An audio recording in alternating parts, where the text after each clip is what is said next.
C ఆ పంచాయతీ లేదు మా పార్టీలో. నేను చాలాసార్లు కూడా చెప్పాను, మీరందరూ కూడా చూసింటారు, ఒక్కసారి కాదు కొన్ని వందల సార్లు చెప్పి ఉంటాను.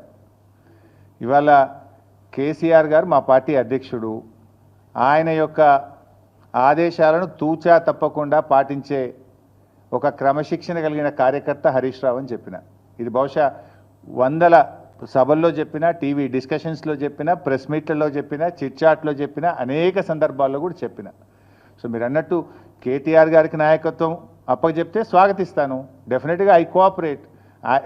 ఒక కార్యకర్తగా హరీష్ రావు పార్టీ నిర్ణయాన్ని, కేసీఆర్ నిర్ణయాన్ని ఎప్పుడైనా శిరసా వహిస్తాడు తప్ప గీత దాటే వ్యక్తి కాదు.